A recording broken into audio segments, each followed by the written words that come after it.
எல்லாருக்கும் வணக்கம். நான் Hima Subramanian. Welcome to home cooking Tamil. இன்னைக்கு எல்லாருக்கும் பிடிச்ச மாதிரி ஒரு அருமையான டிஃபின் காம்போ தான் பார்க்க போகிறோம்.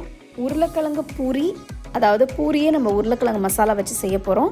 அதோட தொட்டுக்கிறதுக்கு ஒரு சூப்பரான சன்னா மசாலா. ஸோ வாங்க இது ரெண்டுமே எப்படி செய்யறதுன்னு பார்க்கலாம்.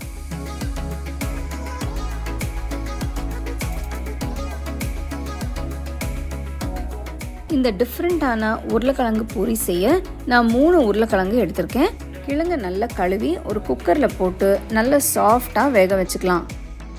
வெந்த உருளைக்கிழங்கோட தோலை எடுத்துட்டு ஒரு பாத்திரத்தில் போட்டு நல்லா மசிச்சுக்கிறேன்.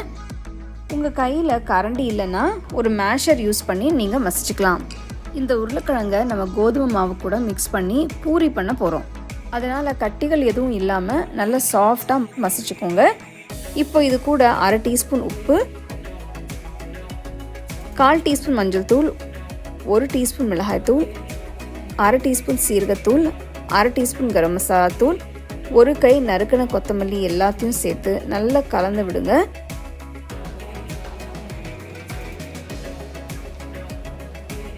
இப்போ பூரிக்கு தேவையான உருளை மசாலா தயாராக இருக்குது. இப்போ பூரிக்கு மாவு பசிச்சுக்கலாம். இதுக்கு 2 கப் கோதுமை மாவு,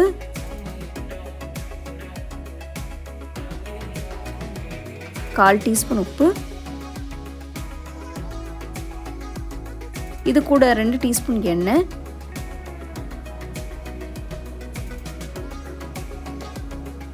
உருளை மசாலா 1 கப் ஆட் பண்ணிக்கலாம்.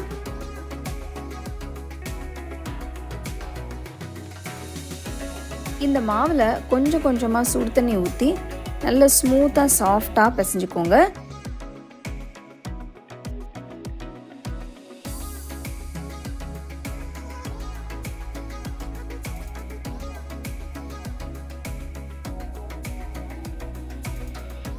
மாவு நல்லா திரண்டு வந்துடுச்சு.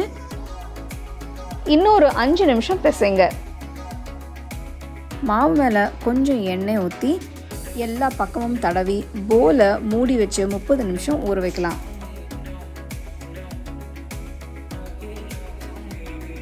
மாவு இப்போ பார்த்தீங்கன்னா நல்லா சாஃப்டாக இருக்குது. இதை சின்ன உருண்டைகளாக பிரித்து வைங்க. உங்களுக்கு எந்த சைஸில் பூரி வேணுமோ அதுக்கு தகுந்த மாதிரி மாவு எடுத்துக்கோங்க.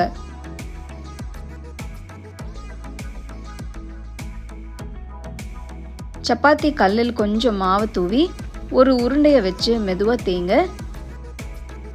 ரொம்பவே திக்காக இல்லாமல் ரொம்ப மெலிசாக இல்லாமல் கரெக்ட் சைஸில் இருந்தால் பூரி நல்லா வரும்.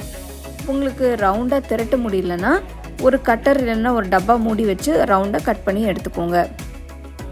இப்படியே எல்லா பூரியும் திரட்டி எடுத்து ரெடியாக வச்சுக்கோங்க.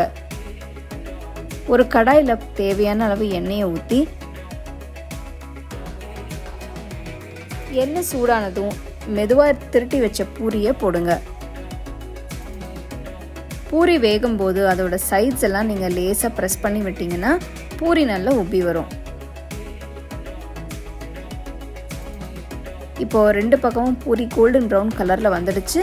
எண்ணெயிலேருந்து எடுத்து சூடாக சர்வ் பண்ணுங்கள்.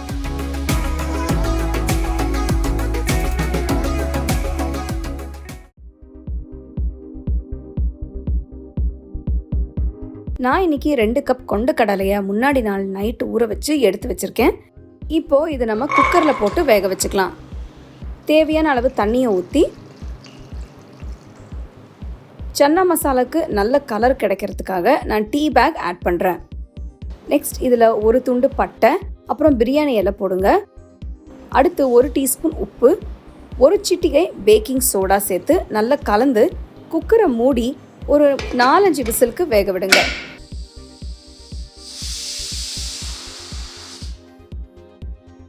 பாருங்கள் எவ்வளோ சூப்பராக ப்ரௌன் கலரில் இருக்குன்னு. இதில் இருந்த டீ பேக், பிரியாணி இலை, பட்டை எல்லாத்தையும் எடுத்துகிட்டு தனியாக வச்சுருங்க. அடுத்து சன்னா மசாலா பண்ணுறதுக்கு நல்ல அகலமான கடாயில் 2 டேபிள் ஸ்பூன் எண்ணெய் ஊற்றுங்க. நெக்ஸ்ட் இதில் பட்டை, பிரியாணி இலை, சீரகம் போடுறேன். அடுத்து 2 பெரிய வெங்காயம் பொடியை நறுக்கினது சேர்த்து நல்ல கோல்டன் ப்ரௌன் கலருக்கு வதக்குங்க. நெக்ஸ்ட் 1 டீஸ்பூன் இஞ்சி பூண்டு பேஸ்ட் சேர்த்து நல்லா மிக்ஸ் பண்ணுங்கள்.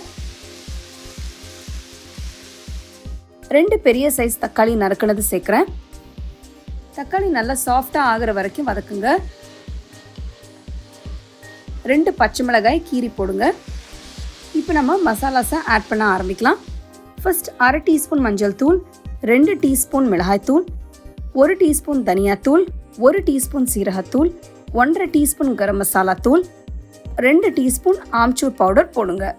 எல்லாம் சேர்த்து நல்லா மிக்ஸ் பண்ணுங்க. இப்போ 1 டீஸ்பூன் உப்பு போட்டு வேக வச்ச கொண்டைக்கடலையும் சேர்த்து நல்லா மிக்ஸ் பண்ணுங்க.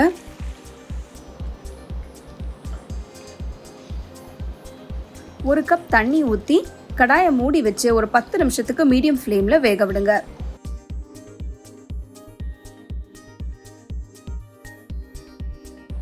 பத்து நிமிஷத்துக்கு அப்புறம் பார்த்தீங்கன்னா மசாலா நல்லா வெந்து எண்ணெயும் பிரிஞ்சு வந்திருக்கு. கடைசியாக இதில் 2 டீஸ்பூன் அனார்தானா பவுடர், அப்புறம் 1 டீஸ்பூன் கசூரி மேத்தி நல்லா க்ரஷ் பண்ணி போடுங்க. இது நம்ம சன்னா மசாலாவுக்கு ஒரு நல்ல ஃப்ளேவர் கொடுக்கும். கடைசியாக நான் 2 டீஸ்பூன் நெய் சேர்க்குறேன். இது ஆப்ஷனல். எனக்கு நெய் ரொம்ப பிடிக்கும், அதனால் நான் சேர்க்குறேன். இப்போ நம்மளோட சன்னா மசாலா ரொம்பவே சூப்பராக ரெடி ஆயிடுச்சு. நல்ல சூடான பூரியோட பஞ்சாபி சோலை மசாலா ரொம்பவே சூப்பரான காம்பினேஷனாக இருக்கும். யூஸ்வலாக இந்த மாதிரி சன்னா மசாலா உங்களுக்கு ஹோட்டல்ஸில் தான் நிறைய கிடைக்கும். இப்போ நீங்கள் வீட்லேயே இதை செஞ்சு பூரி, சப்பாத்தி, ஃபுல்காவோட நீங்கள் சர்வ் பண்ணலாம். கண்டிப்பாக நீங்கள் வீட்டில் ட்ரை பண்ணி ரசித்து சாப்பிடுங்க. அட்டகாசமான ஒரு டிஃபன் காம்போ பார்த்துருக்கீங்க. இது நீங்கள் காலையில் பிரேக்ஃபாஸ்ட்டுக்கும் சாப்பிட்லாம், இல்லைனா ஈவினிங் நல்ல ஒரு மீல் மாதிரி கூட நீங்கள் ஈவினிங் டிஃபனுக்கோ டின்னருக்கோ கூட அதை என்ஜாய் பண்ணலாம். ரொம்ப நல்லாயிருக்கும். கண்டிப்பாக அதை நீங்கள் ட்ரை பண்ணி ரசித்து சாப்பிடுங்க. உங்களுக்கு இந்த ரெசிபி பிடிச்சிருந்தா லைக் பண்ணி ஷேர் பண்ணி ஹோம் குக்கிங் தமிழ் சேனலுக்கு சப்ஸ்கிரைப் பண்ணுங்கள். மறக்காமல் பெல் ஐக்கானை கிளிக் பண்ணுங்கள். The second edition of our home cooking book is now available on our website 21frames.in. I'll give you the link in the description. You can go and check it out. The book is currently available only in India for now, so you can place your orders on 21frames.in.